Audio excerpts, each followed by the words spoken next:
Okay, the next section, there's factoring. So how about if I do a quick factoring? Minus 3x minus 40. Right? So when you factor, you set it up like that. The next step is drop the first sign down. So this negative sign is the first one. And if it's positive, they both drop down. But if it's negative, change the second and bring it down. So instead of negative, plus goes there. And fill the last spots with numbers that multiply to the last number. So you need two numbers that multiply to 40 and add or subtract. And you look at this sign to see if you add or subtract. In this case, you subtract to get 3. And the numbers that multiply to 40 and subtract to get 3 are 8 and 5. And the last thing says put the biggest one first. Okay?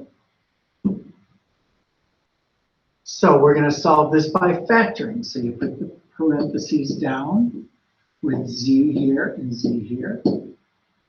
Drop down the first sign, it's negative, so we're going to change the second one from positive to negative. And then you need two numbers that multiply to 25 and add to 10, and that's 5 and 5.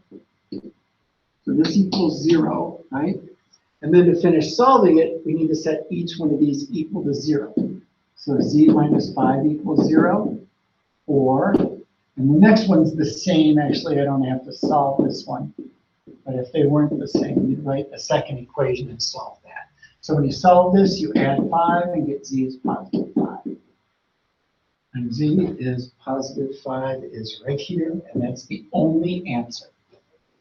Okay? Find the zeros of this one. It doesn't say how, but factoring, I think, is the easiest way to find the zeros, right? With x, and they're both pluses. Two numbers that multiply to 8 and add to 6 are 4 and 2.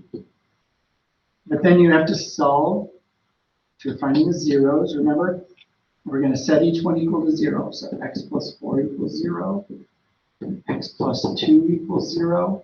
And this 0 is negative 4. And this 0 is negative 2. Okay? So negative 4 and negative 2. Oh boy, we're already up to 3-2, which is pretty recent. We've had a test on this pretty recently. Remember when you take the square root of the negative, an I comes out, and then it's just the square root of the positive. Once the I comes out, there's no more negative in there, and the I is never in the square root. And if you ever square something with an I, what that does is I times I is negative 1. So that makes the whatever numbers there negative, right? I squared is negative 1.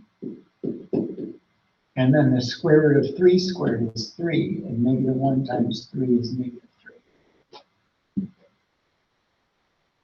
Okay, so here we have negative 3 times the square root of negative 49. So the way you'd separate that is you take the negative out, and that would make it I. And then square root of positive 49 is 7. And in this case, you get negative 21I. Okay? Find the values of x and y. So you know there'll be a problem like this on the test, on your final exam. There was on the test.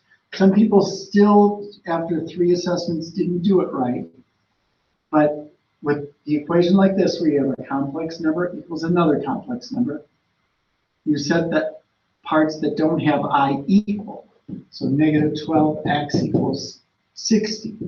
And you solve for x by subtracting negative, or dividing by negative 12. And x is negative 5.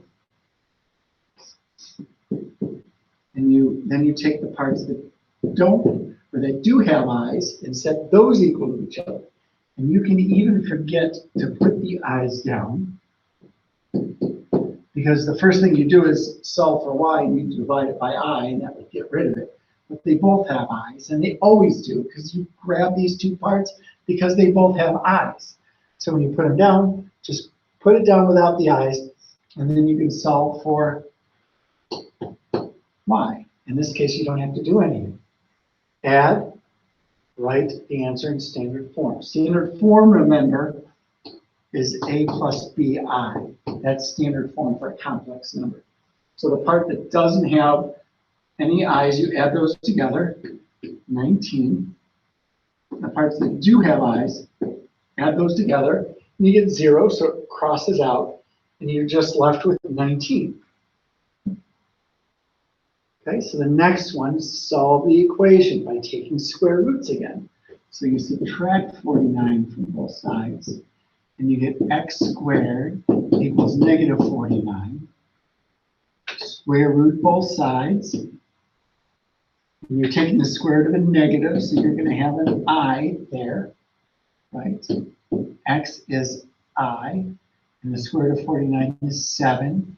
Don't forget the plus or minus. So you're going to have positive 7i and negative 7i as the two solutions. Find the zeros of the function, right? The way you do that is you put 0 where f of x is and solve the equation. 3x squared plus 6. And then you solve for the squared part, square root both sides. Don't forget the plus or minus. So subtract 6. 3x squared equals negative 6. Divide by 3. X squared equals negative 2. Then square root both sides. And x is plus or minus. Since it's negative, an I comes out. If you not simplify the square root of 2, so it's I square root of 2, negative I square root of 2. Okay, we're at 45. Let's do a couple more. Solve the equation by taking square roots. So we're at this completing the square section. Okay, but this is already a perfect square because you can tell the directions say use square roots. So really all you have to do is just write this as a perfect square. And this is r minus 5 because 5 is half of 10. 5 squared is 25 and it's already there, so we don't have to do anything. You don't have to complete the square, but you do have to use kind of the same work. So you square root both sides with a plus or minus, and you get the equation r minus 5 equals plus or minus 1, because the square root of 1 is 1. And when you add 5, squeeze that in front of the plus or minus. So r is 5 plus 1, or r is 5 minus 1. And you know that 5 plus 1 is 6, 5 minus 1 is 4. Okay, solve this one by taking square root, same thing. Although the square root of 45 is a little bit harder to simplify. But this turns into m plus 4 squared equals 45. And we're going to solve that equation. Okay. Half of 8 is 4. 4 squared is 16, which is already there. Okay, so let's square root both sides. Don't forget the plus or minus. And m plus 4 equals plus or minus whatever the square root of 45 simplifies to. Okay, let's do that quickly over here. Square root of 45. Is there a perfect square that's a factor of 45? And hopefully you see that 9 is, right? The square root of 45 is the same as the square root of 9 times the square root of 5. And since the square root of 9 is 3, the square root of 45 simplifies into 3 times the square root of 5. Now to finish this, we just need to subtract 4 from both sides because we're solving for m. But remember to squeeze that in front of this 3 radical 5. So your two solutions are negative 4 plus 3 radical 5 and negative 4 minus 3 radical 5. So if there's two spots, make sure you put each one in. If there's just one, then you have to use the plus and minus. Okay, I'm going to stop right here, and then we'll go to the next video for the next part.